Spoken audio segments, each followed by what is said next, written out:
vienen del área umbilical, y al venir del área umbilical son las que están conectando hacia el cordón. Y como ustedes se dan cuenta, la vena umbilical izquierda es la única que queda dentro del embrión para garantizar el drenaje del flujo venoso de la placenta hacia el embrión. Cuando ocurre esto, y está en varios dibujos del libro, las venitas que nosotros hemos formado dentro del hígado se conectan con esta vena. Por lo tanto, el primer tejido que se irriga es el hígado. El hígado recibe el 100% de oxigenación y nutrientes. Y ustedes saben por qué es importante, porque no se olviden que nuestro hígado va a formar sangre, después recién se va a transformar en estructura biliar, ¿no? Entonces, esa es la función de nuestros dos. Entonces, ahí tienen ustedes un repasito de las venas vitelinas y luego de las venas umbilicales. Ahora, en las cardinales hemos tenido un poco de problema porque es un sistema un poco difícil de entender. Pero si ustedes, vamos a seguir haciendo el recuerdo que hemos hecho, entonces vamos a dividir en 3 áreas las cardinales.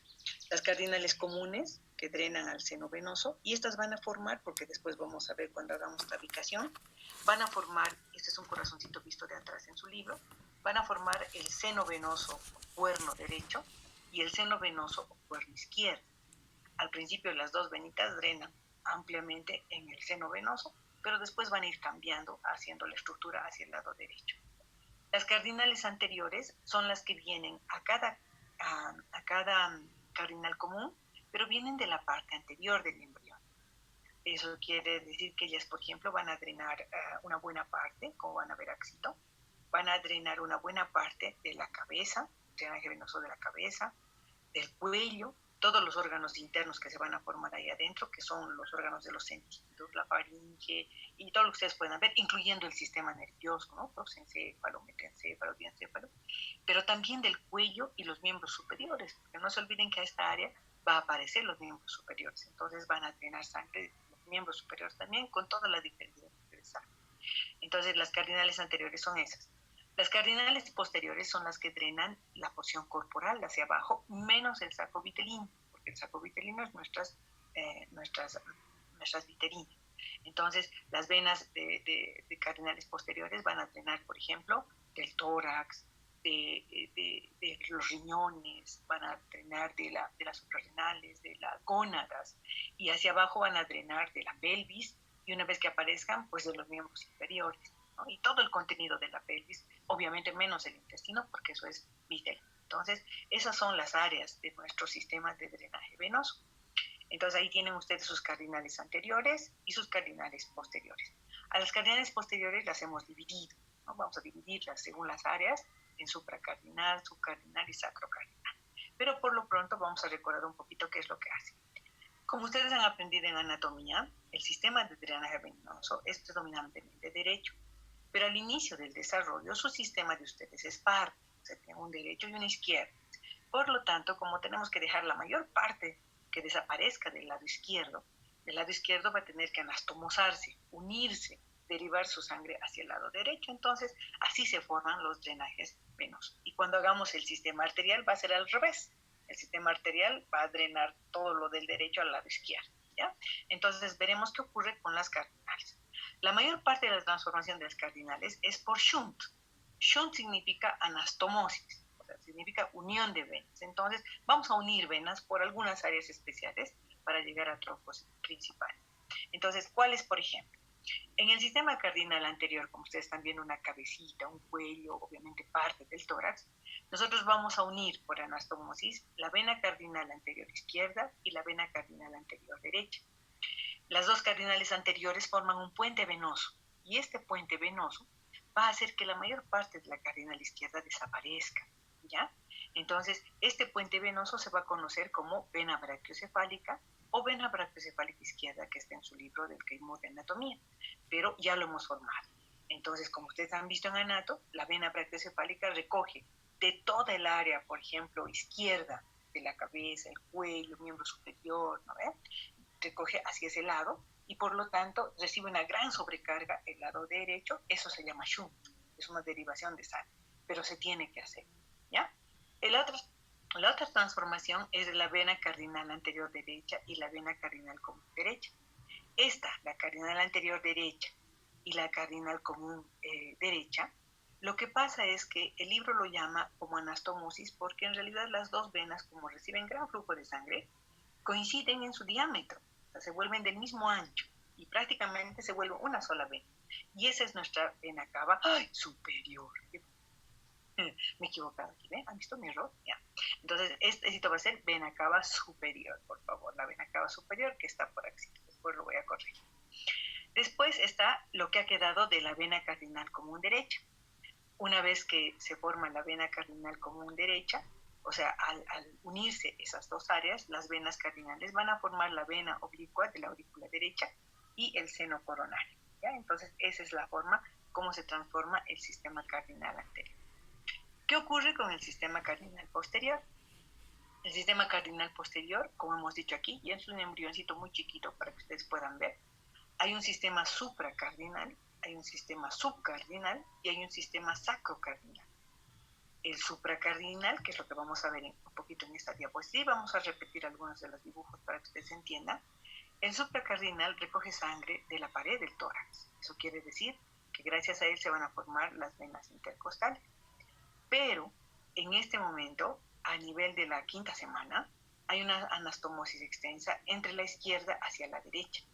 Y esta anastomosis va a permitir que primero se una la supracardinal con la sacrocardinal, que son estas dos grandes venas, esta que está aquí, esta que está aquí, y estas que están bajando por aquí y aquí.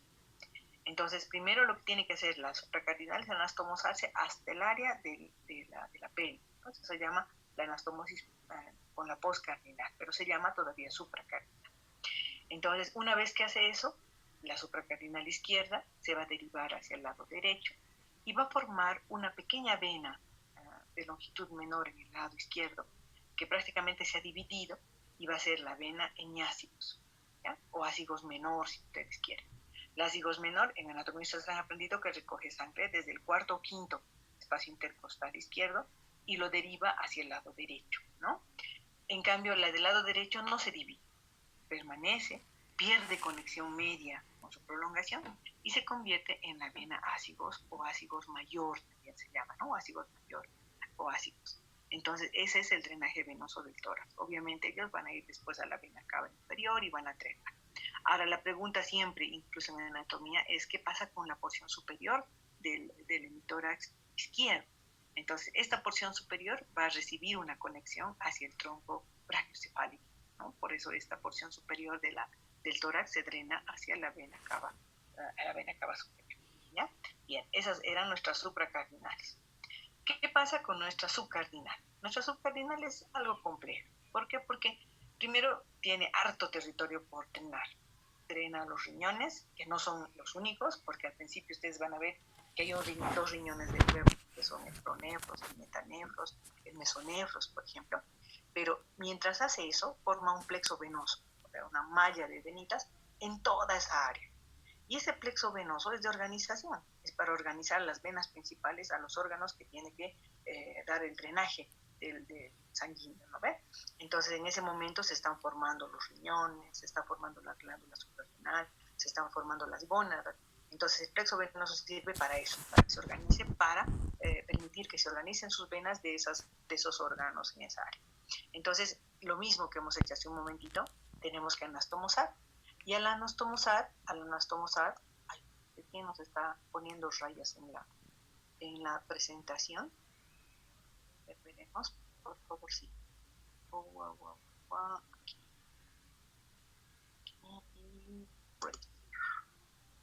Ya, listo. Ya. Bien. Entonces, una vez que nosotros hacemos el...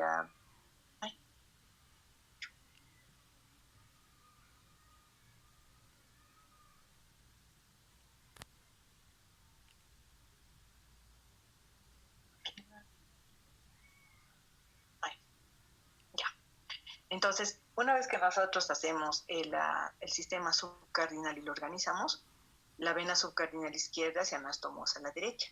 Y al hacer eso, forma una gran vena, que es la vena renal izquierda. La vena renal izquierda, por anatomía, ustedes saben que incluso tiene mayor longitud que la vena renal derecha. Pero el origen es nuestra vena subcardinal izquierda, ¿ya? A esta venita, gracias a la organización de la malla venosa, van a drenar la vena suprarrenal izquierda y la vena gonadal izquierda, ¿no? Eso es gracias a la organización. En cambio, la del otro lado, la subcardinal derecha, no necesita anastomosarse, permanece en su área, y lo que hace ella es formar la vena renal derecha.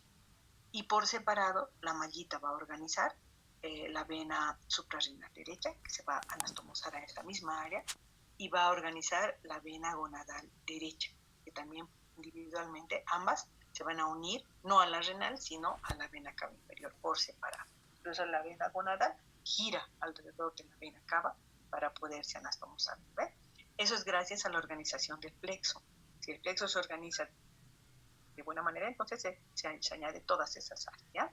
Entonces ahora lo que nosotros vamos a ver es que este sistema de venas subcardinales van a permitir el drenaje venoso de estas áreas, ¿ya? Bien, ahora, nuestro sistema sacrocardinal era bien sencillo. Nuestro sistema sacrocardinal lo único que tenía que hacer era organizar el drenaje venoso de los miembros inferiores y la pelvis. Entonces, al hacer eso, tenía que anastomosarse, como el lado izquierdo debe desaparecer, este ladito, entonces este lado izquierdo debe anastomosarse al derecho. Como ustedes están viendo aquí, prácticamente ese lado izquierdo desaparece.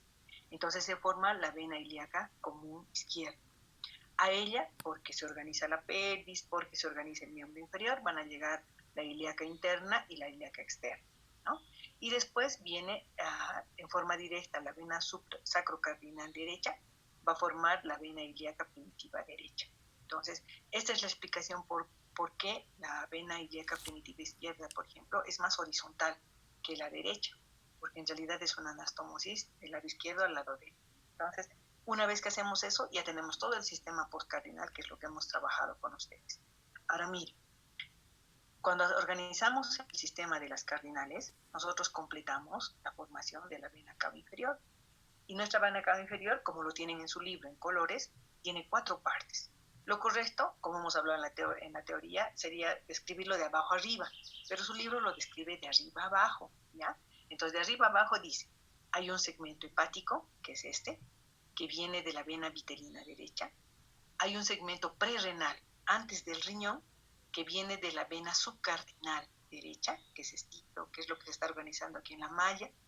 Hay un segmento renal, que es un segmento de unión por anastomosis entre la supracardinal y la subcardinal, ¿no? Este sería este pequeño segmento en donde cambian los colores, por ejemplo, ¿no?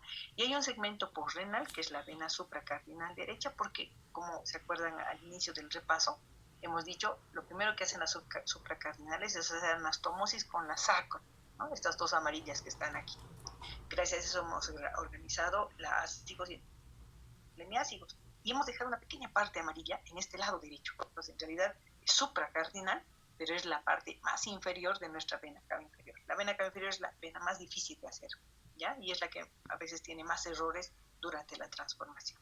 Entonces, todo eso es el drenaje venoso del embrión. A partir de eso, todas las ramas que ustedes conocen por anato se van a organizar según aparezcan los tejidos, ¿ya? Entonces, cito, por favor. Okay. Ya. Entonces, esa es una forma. Bien, ahora veremos lo siguiente. Cuando hemos terminado la clase, hemos hablado de anomalías. Y en las anomalías es fácil darse cuenta. Miren, si no desaparece la vena cardinal común izquierda, nosotros tenemos doble vena cava superior. Si desaparece cualquier segmento de la vena cava o no aparece, nosotros tenemos una agenesia de vena cava. En ese caso, las venas que quedan van a poder drenar directamente al corazón, o tal vez al tronco brachiocefálico o a las venas ácidos, ¿no? Y van a producir un proceso de congestión. Algunas veces hay venas que no desaparecen.